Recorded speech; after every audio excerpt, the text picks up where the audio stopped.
Hoje, se minha chefe pegar no meu pé, eu vou pegar minha carteira, vou colocar na mesa, vou falar tudo que eu penso. E aí você vai energizada pro trabalho. O cérebro, ele não faz essa diferenciação do que é real e do que é imaginário. Sentido, né? Como assim não faz diferenciação? Ele não sabe o que está acontecendo? Mas quando a gente traz um pensamento muito intenso e a gente vive aquilo, o nosso corpo reage. Então, se você está muito ansiosa por algo que está para acontecer, se você está com uma expectativa muito grande, ou você está imaginando... Quer ver um exemplo? Você está lá no seu trabalho, aí a tua chefe pega muito no teu pé. E aí você levanta um dia... já daquele jeito, fala assim, olha, hoje se minha chefe pegar no meu pé, eu vou pegar minha carteira, vou colocar na mesa, vou falar tudo que eu penso. E aí você vai energizada pro trabalho, né? Com aquela energia, aquela empolgação, com aquilo na cabeça. E aí teu coração acelera, o teu corpo começa a reagir àquele estímulo. Quando você chega no trabalho, seu chefe te recebe com um sorriso, fala assim, ai, que bom que você está aqui, olha, eu queria te agradecer pelo teu trabalho, pelo teu empenho, vejo como você é esforçada, e eu vejo, assim, eu queria poder fazer mais por você. E aí, o que acontece? Você desarma, porque nada daquilo que você imaginou aconteceu, mas o teu corpo reagiu como se aquilo fosse real, né? Como se você já estivesse lá conversando com ela, brigando com ela e... Exatamente. Você criou todo um cenário e o teu cérebro reagiu, né? Enviou ali para o teu corpo comandos como se você estivesse realmente vivendo aquilo.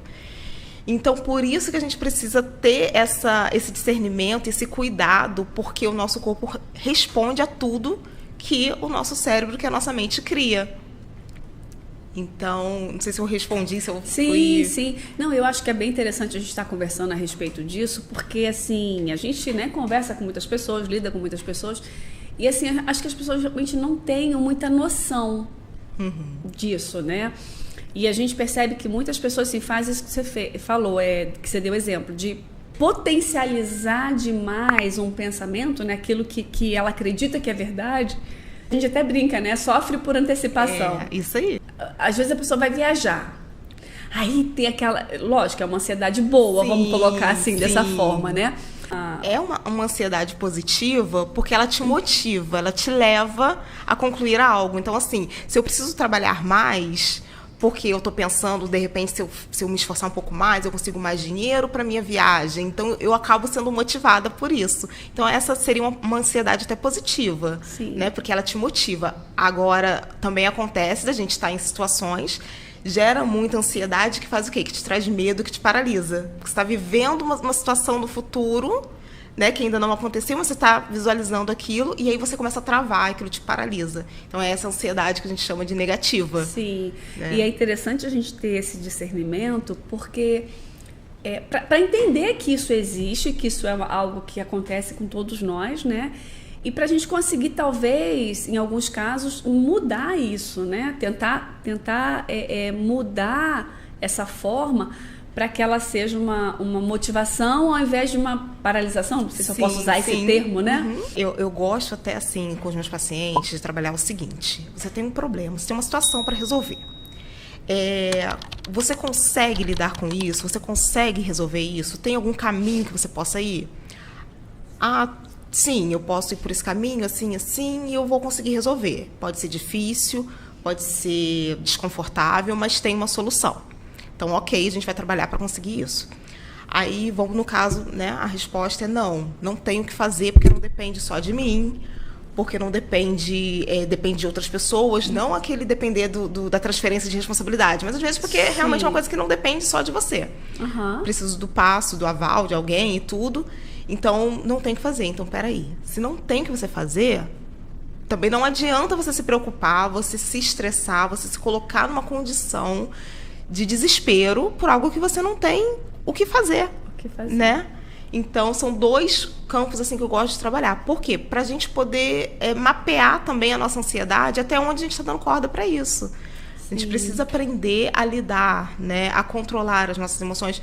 Controlar parece que é uma coisa que é fácil de fazer, né? Você pega e controla. Não é.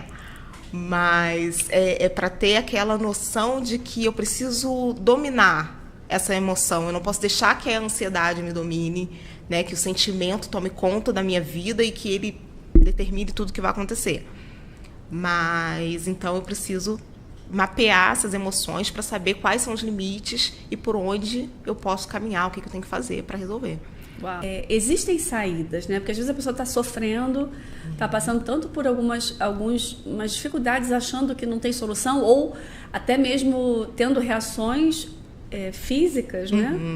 Como a gente está falando, coração palpitando, um desespero, algo parecido, de algo que é possível gerenciar isso, Sim. né?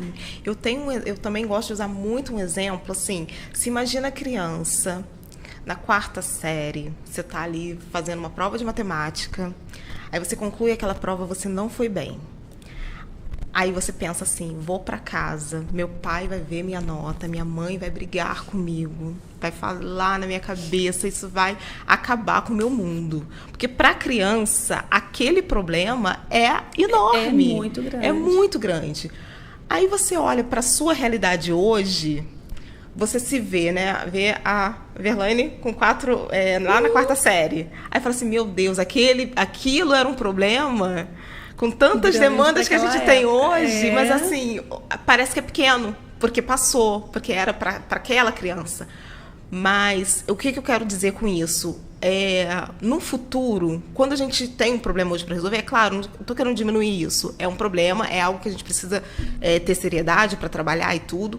Mas o que a gente tem que pensar? Daqui a 10 anos, será que eu vou estar tão incomodada? Será que isso vai ser uma coisa tão grande na minha vida? É buscar essa esperança, sabe?